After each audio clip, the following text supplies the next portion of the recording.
సంతానలేమితో బాధపడుతున్నారా? 899 రూపాయలకే fertility assessment package. వివరాలకి సంప్రదించండి. నమస్కారం. సుమన్ టీవీ ప్రేక్షకులకు కనుమ పండుగ శుభాకాంక్షలు. నాతో పాటు ప్రముఖ ఆస్ట్రాలజీ బ్రహ్మశ్రీ నందిబట్ల శ్రీహరి శర్మ గురుగారు ఉన్నారు. నమస్తే గురుగారు. వాగర్థావివ సంపృక్తౌ వాగర్థ ప్రతిపత్తయే జగతః పితరౌ వందే పార్వతీ పరమేశ్వరౌ. ఆదిత్యాయ చ సోమాయ మంగళాయ బుధాయ చ గురు శుక్ర శనిభ్యశ్చ రాహవే కేతవే నమః. శృంగేరి జగద్గురు పీఠాధిపతులకి కంచి పీఠాధిపతులకి నమస్కారములు తెలియచేసుకుంటూ కార్యక్రమాన్ని ప్రారంభిద్దాం. గురుగారు, కనుమ విశిష్టత గురించి ఒక్కసారి గుర్తు చేస్తారా? తప్పకుండా. మనకు కనుమ అనేటువంటిది ప్రధానంగా సంక్రాంతి తర్వాత జరుపుకునేటువంటి రోజుగా మనకు తెలిసినప్పటికీ పంచకనుమలు అనేటువంటివి కూడా ఉన్నాయి. అంటే ప్రధానంగా ఊర్లో జాతర బ్రహ్మోత్సవాలు జరుగుతాయి కదా.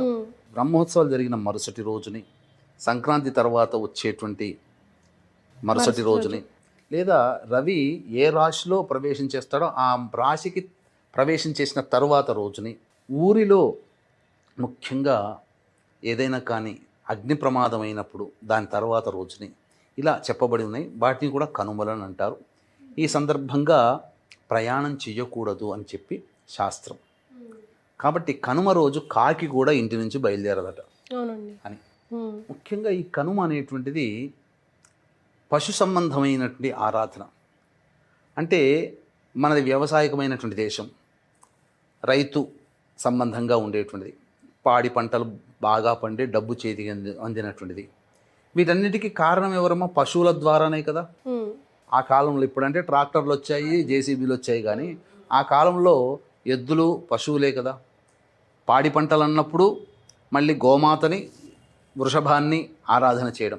కాబట్టి అనాదిగా వస్తున్నటువంటి ఆచారం. ఈ రోజున చక్కగా గొడ్ల చావడిని, పశువుల కొట్టాన్ని చక్కగా శుభ్రంగా తుడిచి, ఆవులకి ఎద్దులని చక్కగా స్నానం ఆచరింపచేసి, చక్కగా అలంకరణ చేసి గోపూజ, వృషభ పూజ ఈరోజు చేస్తారు. కానీ కాలక్రమేణా ఈ గోపూజ, పశుపూజ కాస్త పశువధ చేసుకొని ఆనందంగా ఆరగించే పండుగగా మారిపోయింది. అంటే అందరికీ కూడా మాంసాహార భక్షణ పండుగగా ఈ సంక్రాంతి రోజున మారిపోయింది. అసలు సంక్రాంతి అయినటువంటి మరుసటి రోజున చేయాల్సినటువంటి విధి విధానాల కంటే విరుద్ధంగా వెళ్ళిపోతున్నాము. ఆహార నియమాలు పాటించలేకపోతున్నాము. అందుకనే అల్పాయుష్యులమైపోతున్నాము. అందరం బాగా ఏళ్ళు గడుస్తున్నా రోగాలతోనే జీవిస్తున్నాం తప్ప ఆరోగ్యంగా ఎక్కడ జీవిస్తున్నాం? అవునండి గురుగారు. ఈ రోజున ముఖ్యంగా పశువుల ఆరాధన, పక్షుల ఆరాధన చేసుకోవాలమ్మా. వీక్షించేటువంటి ప్రేక్షకులు కూడా కనుమ పండుగ రోజున ముఖ్యంగా మీ ఇంటికి పితృదేవతలు ఖచ్చితంగా వస్తారు. ఏ రూపంలో వస్తారంటే పక్షి రూపంలో వస్తారు కనుమ రోజున. కాబట్టి మనకు తమిళనాడు సాంప్రదాయంలో కానీ ఈ రోజున ఎక్కువగా దేవాలయాల్లో వడ్ల కుచ్చులు పెడతారు. మీరు గమనించారా? అప్పుడే విరగబూసినటువంటి వడ్ల కుచ్చుల్ని తీసుకొని దేవాలయంలో ఒక స్తంభం పెడతారు. ఆ స్తంభానికి ఆ ఊరిలో ఉన్నటువంటి రైతులందరూ వచ్చి వడ్ల కుచ్చులు కట్టి వెళ్ళిపోతారు. దాని ద్వారా పక్షులన్నీ చేరి అవన్నిటిని ధాన్యాల్ని తిని వెళ్ళిపోయి, ఇంటి ముందర గుమ్మం దగ్గర, సింహద్వారం దగ్గర కూడా వడ్ల కుచ్చులు పెట్టాలి. మన ఇంటి పూర్వీకులు పక్షుల రూపంలో వచ్చి మనం పెట్టిన ఆహారాన్ని భుజించి మనల్ని ఆశీర్వదించిపోతారమ్మా సంక్రాంతి తరువాత. అంతేకాకుండా ఇంకొక ఆచారం ఉంది. ఏంటంటే ఈ యొక్క కనుమ రోజున, ముఖ్యంగా సంక్రాంతి రోజున ఏంటనంటే ఈ సంబంధించినటువంటి నువ్వుల పిండి, మినుమ పిండి, వీటితో పక్షుల ఆకారాలతో కొన్ని పిండి వంటలు తయారు చేస్తారు. చేసి వెన్న, ఆవు నెయ్యి అద్ది తయారు చేస్తారు. చేసి వాటన్నిటిని ఒక మాలగా చేసి పిల్లల మెడలో వేసి సంక్రాంతి పండుగ రోజంతా తిప్పుతారు. ఆ రోజంతా ఉండనిస్తారు. సంక్రాంతి రోజున పిండి పదార్థాలు చేసి పక్షి ఆకారంలో ఉన్నటువంటి వంటకాలు చేసి ఆ సంక్రాంతి రోజంతా చిన్నపిల్లల మెడలో వేసి బయటికి పంపుతారు. వాళ్ళన్నీ తిరిగి వస్తారు, ఆడుకొని వస్తారు కదా. సాయంత్రాన్ని పక్కకు పెట్టి ఈ కనుమ రోజున పక్షులకు ఆహారంగా వేస్తారు. తద్వారా పిల్లల్ని బాధించే బాలారిష్ట దోషాలు, దిష్టి దోషాలు ఇవన్నీ తొలగిపోతాయి.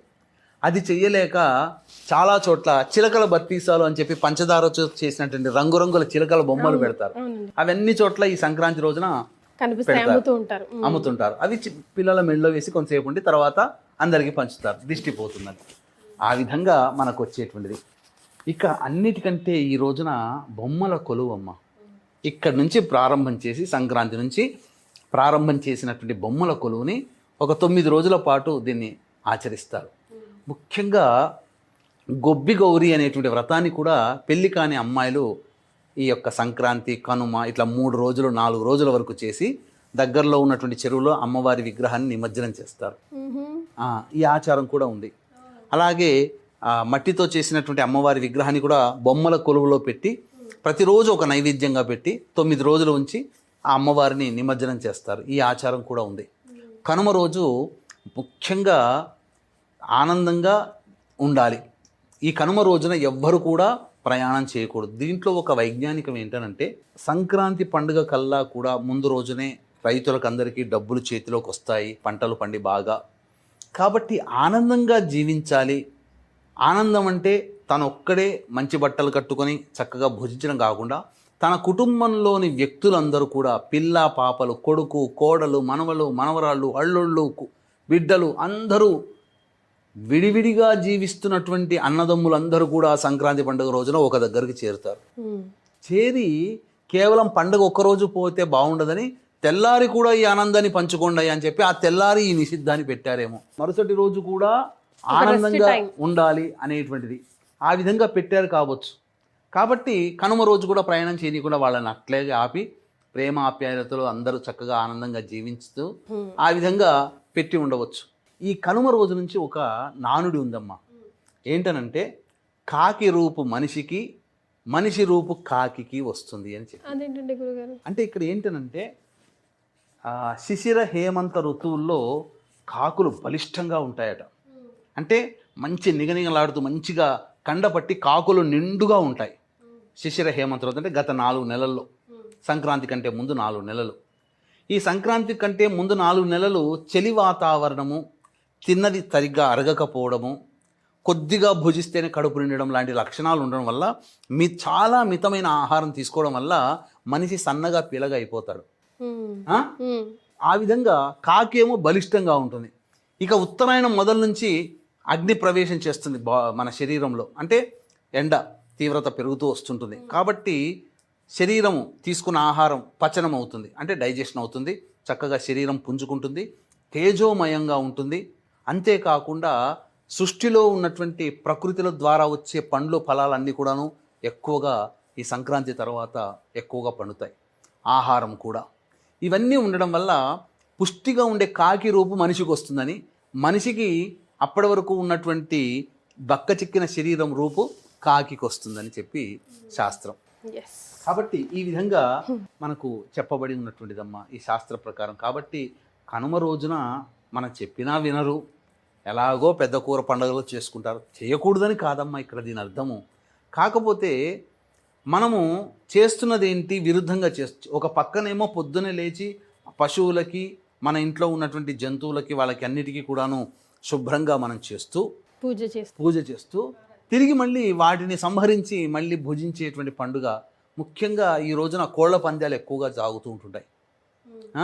అంటే ఒక రక్తసిక్తమైనటువంటి వాతావరణంలో ఉండి అవి బాధపడుతూ కొట్లాడుకుంటే మనం ఆనందంగా చూడడం. ఎక్కడి నుంచి వచ్చిందో తెలియదు ఈ ఆచారం, కానీ అదొక వేడుకగా భాగమైంది. ఎంతమంది ఎన్ని విధాలుగా ఆపాలని ప్రయత్నం చేసినా అప్పటి వరకు ప్రభుత్వాలు అంగీకరించి వదిలేస్తున్నాయి. దేవరకద్రలో కూడా మన తెలంగాణలో కట్టెలతో కొట్టుకునే ఉత్సవం లాగా ఉంటుంది. ఈ రోజున రక్తము చెందుతుంది, మనుషుల రక్తమే చెందుతుంది. ఇలా ఒక్కొక్క ప్రాంతానికి ఒక్కొక్క విధమైనటువంటి విధానాలు అనేటువంటివి ఉన్నాయి. ఏది ఏమైనప్పటికీ కూడా కనుమ రోజు కూడా పిల్ల పాపలతో అందరు కుటుంబ సభ్యులతో ఆనందంగా జీవించడం, ఆ రోజంతా శుభంగా ఉండడం అనేటువంటి చేసుకోవచ్చు. అంతేకాకుండా ఈ సంబంధించినటువంటి 18వ తారీఖు అమావాస్య, ఉత్తరాషాఢ నక్షత్రం, ఆదివారం అయింది. కాబట్టి ఉత్తరాయణంలో వచ్చే మొట్టమొదటి ఈ యొక్క అమావాస్య చాలా విశేషమైనటువంటిదమ్మా. ప్రకృతిలో ఉండేటువంటి గొప్పదైనటువంటి శక్తులకి ప్రాణం వచ్చేటువంటి రోజు, దివ్యమైన శక్తులకి. కాబట్టి ఆ రోజున చక్కగా మన పీఠమాధ్వర్యంలో ఈ సంబంధించినటువంటి దశమహావిద్యల యొక్క హోమాది కార్యక్రమాలు అనేటివి జరిపించడం జరుగుతుంది. అవకాశం ఉన్న వాళ్ళు స్క్రీన్పై కనిపిస్తున్న నెంబర్కి కాంటాక్ట్ చేసి మీ గోత్రనామాలు నమోదు చేసుకోవచ్చు. గురుగారు, ఈ 3 రోజుల పాటు కూడా మీరు హెచ్చరించాల్సిన విషయం మరొకటి ఉందండి. గాలి పతంగులు పిల్లలు అవి ఎక్కిరేస్తూ ఉంటారు. ఇప్పుడు వచ్చిన చైనా మాల్ వల్ల గత 2-3 సంవత్సరాల నుంచి చూస్తున్నాం ఎంత ఇబ్బందులకు కూడా, ప్రాణాలు కూడా కోల్పోయిన సందర్భాలు ఉన్నాయి. ఒక్కసారి మీ మాటగా ఒక హెచ్చరిక ప్రేక్షకులకి. తప్పకుండానమ్మా. దీనికి సంబంధించినటువంటిది అంటే బాధపడే వ్యక్తుల్లో నేను కూడా ఒకటి. నా పిల్లవాడు కూడా పతంగుల కోసం ఆరాటపడుతూ ఉంటుంటాడు.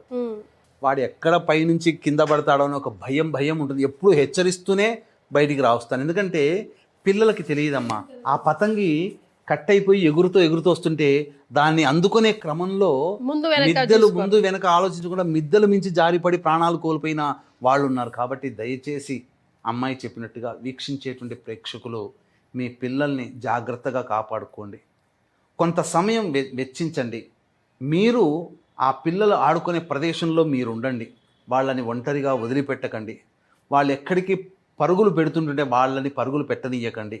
జాగ్రత్తగా కంట్రోల్ పెట్టుకోండి. ప్రేమతో కంట్రోల్ పెట్టుకోండి, కోపంతో కాకుండా. అలాగే వాళ్ళని కాపాడుకోండి. ఎందుకనంటే ఖచ్చితంగా ఈ వీడియో అయిన తర్వాత, కనుమ పండుగ తర్వాత ప్రసార మాధ్యమాలలో, పేపర్లలో పతంగుల కోసం ఆరాటపడి మరణించిన బాలులు అనేటువంటి యొక్క వినాల్సి వస్తుంది. అది కన్న తల్లిదండ్రులకి కడుపు కోత కాబట్టి అటువంటిది. అంతేకాకుండా ఈ చైనా వద్దని ఎంత డిపార్ట్మెంట్ వాళ్ళు ఎంత బాగా ప్రయత్నం చేసినా ఆ వస్తువులు వస్తూనే ఉన్నాయి. మా పిల్లవాడి చేతిలో కూడా నేను చూశాను. ఒకవైపు ఏమో చైనా మాల్ అమ్మితే శిక్ష అని అంటున్నారు. అది మనం ఎవరిని ఆపలేమమ్మా. కానీ అది ప్లాస్టిక్ దమ్మా. వెళ్తున్న వాళ్ళకి కూడా, మా చుట్టాల్లో వాళ్ళ గురుగారు జస్ట్ కైట్ ఫెస్టివల్ కి వెళ్దామని అప్పుడే బండి మీద బయలుదేరుతుంటే అది వచ్చి జస్ట్ ఇట్లా కట్ అయిపోయింది. కట్టుకోవడం కాకుండా అది అసలు మనం ఎంత పెట్టి గుంజినది తెగదమ్మా, దారం అయితే తెగిపోతుంది. నా చిన్నతనంలో నేను పతంగులు ఎగరేసానమ్మా. సొంతంగా మాంజా తయారు చేసుకున్నాం, అంతేగాని చైనా మాల్ రాలేదు. దరిద్రం అంతా ఇప్పుడే ఉందమ్మా ప్రతిదీ కూడా. కాబట్టి మీ పిల్లల్ని జాగ్రత్తగా కాపాడుకోండి. దయచేసి మళ్ళీ చెప్తున్నానండి, పతంగుల వెంట ఆ పరిగే విధానాన్ని మీ పిల్లల్ని ఆపి మీ పిల్లల్ని రక్షించుకోమని. ఇంతకంటే మనం చెప్పేది ఏమీ లేదమ్మా. ఎందుకంటే ఎవరి పిల్లల సంరక్షణ వాళ్ళ తల్లిదండ్రులు చేసుకోవాలి. మనం ఎంత చెప్పినా ఆ సమయానికి వాళ్ళని వదిలిపెట్టకుండా వాళ్ళ పక్కన నిల్చొని వాళ్ళకి ఆనందం ఇస్తూ మీరున్నారనే ధైర్యంతో ఆనందంగా పండగ చేసుకోవాలి. తదనంతరం ఇంట్లో హాయిగా ఇంకేదైనా పనిలో పెట్టుకోవాలి తప్ప ఒంటరిగా మాత్రం పిల్లల గ్రూప్తో కలిపి పంపించకండి అని చెప్పవచ్చు. చాలా సంతోషం గురుగారు, ధన్యవాదాలు. సర్వం శ్రీ ఉమామహేశ్వర పరబ్రహ్మార్పణమస్తు.